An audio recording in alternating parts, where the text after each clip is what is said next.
मगर उनकी पूरी जिंदगी आर्टिफिशियल लाइट में ही बीतेगी। डूबता सूरज तो अतीत की बात रह जाएगा। जब भी हमारे आने वाली पीढ़ियां आसमान में देखेंगी, उन्हें करोड़ों ऐसी दुनिया दिखेंगी जिनमें ऐसे स्टार्स होंगे जैसे कभी हमारे पास थे। एक नए कॉस्मिक घर में जाने के लिए हमें क्या करना पड़ेगा? हमारे पास जो रॉकेट है, उनसे तो कोई भी एस्ट्रोनॉट अपनी उम्र में किसी और स्टार तक नहीं पहुंच सकता। मगर शायद थियोरेटिकल फिजिसिस्ट ने प्रोपल्शन का वो नया तरीका ढूंढ लिया है जो इतना पावरफुल है कि वो पूरे सिविलाइजेशन को गैलेक्सी के किसी और स्टार तक ले जा सकता है। हमारे सूरज की मौत के बाद इस सोलर सिस्टम में जिंदगी हमेशा के लिए बदल जाएगी। कई सौ करोड़ लोगों को कई हजार करोड़ किलोमीटर दूर मौजूद किसी दूसरे स्टार तक ले जाने की बात तो मुमकिन नहीं है। मगर फिजिक्स के फ्रंटियर से आए एक रेडिकल आइडिया ने हमें वो तरीका भी सुझा दिया है। जो स्टारशिप्स इंसानों को एक नए घर तक ले जाएंगे, वो शायद ब्रह्मांड की एक सबसे रहस्यमयी चीज से चलेंगे।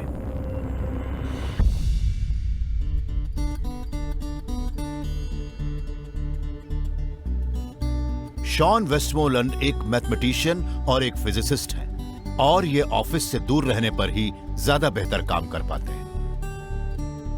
कई बार हम जो कर रहे होते हैं उसे छोड़ देना ही अच्छा रहता है, यहाँ तक कि उसके बारे में सोचना भी नहीं चाहिए। जब मैं फंस जाता हूँ तब मैं अक्सर गीत लिखता हूँ या कोई धुन बजाता हूँ। शॉन वो तरीके ढूंढ रहे हैं जिनसे हम दूसरे स्टार्स तक जा सकें। ये प्रॉब्लम है एनर्जी एफिशिएंसी की। पृथ्वी के सरफेस से सिर्फ 300 किलोमीटर दूर एक स्पेस शटल भेजने के लिए हमें करीब 20 लाख किलो रॉकेट फ्यूल जलाना पड़ता है। इस हिसाब से सोचें तो इंसान को कई हजार करोड़ किलोमीटर दूर भेजने के लिए हमें इतने फ्यूल की जरूरत पड़ेगी जितना कि हम बना भी नहीं सकते। मगर शॉन जानते हैं कि एक मशहूर इक्वेशन से यह बात तो साफ है कि हर मैटर में इतनी एनर्जी होती है कि हम उसे जलाकर पूरी तरह से इस्तेमाल नहीं कर पाते। वो इक्वेशन है E=mc², जिसकी खोज की थी एल्बर्ट आइंस्टाइन ने, और ये हमें बताता है कि जिस चीज में मास होता है उसमें एनर्जी भी होती है। उस मास से निकलने वाली एनर्जी को लाइट की स्पीड के स्क्वायर से मल्टीप्लाई किया जाता है, और चूंकि लाइट की स्पीड इतनी ज्यादा होती है कि एक छोटे से मास में भी काफी ज्यादा एनर्जी जमा रह जाती है। इस कागज को जलाने पर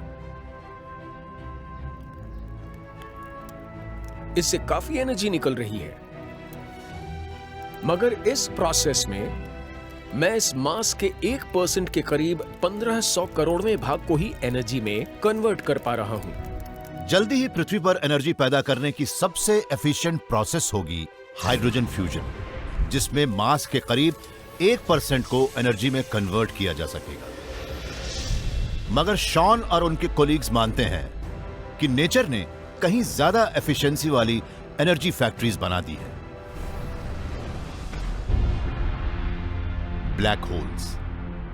एक ब्लैक होल में मास का 100% प्योर एनर्जी में कन्वर्ट होता है। ये खतरनाक ग्रेविटेशनल कुएं अपने आसपास आए मैटर या लाइट के एक एक पार्टिकल को निगल जाते हैं, मगर ये पूरी तरह से काले नहीं होते। ये जिस भी मास को निगलते हैं उससे रोशनी निकलती है। ये मैटर किस तरह से काम करते हैं, इसके बारे में सबसे अच्छी थियरी है क्वांटम मशीन्स, जिसमें पार्टिकल्स को वाइब्रेशंस माना जाता है, और ये पार्टिकल वाइब्रेशंस किसी भी ऐसे ट्रैप से बाहर आ जाते हैं जिनसे निकल पाना नामुमकिन होता है, फिर भले ही वो ट्रैप एक ब्लैक होल का इवेंट होराइजन ही क्यों ना हो। एक ब्लैक होल जितना छोटा होता है, उससे भागने वाला रेडिएशन भी उतना ही ज्यादा तेज होता है। वो किसी जेट स्की के एग्जॉस्ट नोजल जैसा नहीं होता जो पानी को इस तरह से धकेलता है कि वेसल आगे बढ़ सके। अगर नोजल ज्यादा बड़ा हुआ तो वो जितना पानी धकेलेगा उसमें ज्यादा स्पीड नहीं होगी, मगर नोजल छोटा होने पर उससे इतनी एनर्जी होती है कि वो वेसल को आगे धकेल सके। शॉन ने एक स्पेसशिप चलाने लायक ब्लैक होल के साइज के बारे में सोच लिया है। अगर वो ज्यादा बड़ा होगा तो उसमें ज्यादा रेडिएशन पार नहीं होगी, ज्यादा छोटा होगा तो वो कुछ ही सेकंड में जल जाएगा। हमारा अंदाजा है कि कुछ लाख टन का एक ब्लैक होल हमारे लिए एक अच्छा स्टारशिप इंजन साबित होगा। 20 लाख टन एक ऑयल टैंकर के मास जितना होता है। उस मास का एक ब्लैक होल एक प्रोटॉन से 300 गुना छोटी जगह में समा सकता है।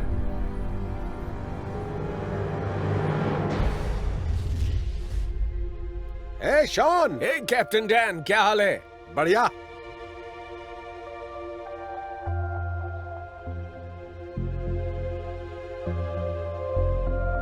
शॉन इसके लिए एक छोटे से ब्लैक होल को एक स्पेसशिप से जोड़ना चाहते हैं। उससे पैदा होने वाले रेडिएशन की हवा से वो शिप आगे बढ़ेगा। सबसे अच्छी मिसाल तो एक सेल बोट है। उसके सेल को हवा धकेलती है, उसी तरह ब्लैक होल से पैदा होने वाला रेडिएशन एक रिफ्लेक्टर को धकेलेगा, जिससे स्टारशिप आगे बढ़ेगा और वो करीब 100 साल तक चलता रहेगा। अगर आप ये सोच रहे हो कि हमें अपने ब्रह्मांड में इतना बड़ा ब्लैक होल कहां मिलेगा, तो फिक्र मत कीजिए, शॉन ने उसे भी ढूंढ लिया है। उन्होंने वो तरीका सोच लिया है जिससे हम अपना ब्लैक होल बना सकते हैं। साइज भी मनचाहा होगा। मेरे हिसाब से एक perfectly efficient square solar panel जो हर तरफ से करीब 150 किलोमीटर लंबा होगा और वो सूरज से करीब 16 लाख किलोमीटर की ऊंचाई पर एक टाइट सर्कुलर ऑर्बिट में घूमेगा, तो एक साल में वो इतनी एनर्जी जमा कर लेगा कि एक ब्लैक होल बना सके। शॉन का वो solar panel high power gamma ray lasers को चार्ज करेगा और उन्हें एक कॉन्सेंट्रेटेड पॉइंट पर डालेगा, जिससे एक बहुत ही छोटा ब्लैक होल बनेगा और उसमें काफी रेडिएशन भी होगा। ये एक ऐसा फ्यूल सोर्स होगा जिसके बारे में इंसानों ने अभी तक सोचा भी नहीं। उस ब्लैक होल से चलने वाला स्टारशिप किसी भी कैप्टन को खुश कर देगा। ऐसा लगेगा जैसे वो अपनी हवा बहा रहा हो। हमारे इनएफिशिएंट केमिकल रॉकेट्स ने अभी तक कुछ ही इंसानों को चांद तक पहुंचाया है, मगर शॉन का मानना है कि ब्लैक होल इंजन से हम एक ही शिप से करोड़ों लोगों को ट्रांसपोर्ट कर सकेंगे। उससे पैदा होने वाले कांस्टेंट थ्रस्ट से वो लाइट की स्पीड जितनी वेलोसिटीज पा सकेंगे। मुसाफिरों को फिर भी खास परेशानी नहीं होगी, क्योंकि ब्लैक होल्स इतने छोटे होंगे कि वो शिप को निगल भी नहीं पाएंगे। ऐसे में हम शायद सूरज की मौत से पहले ही इंसानों को एक नए स्टार तक पहुंचा सके।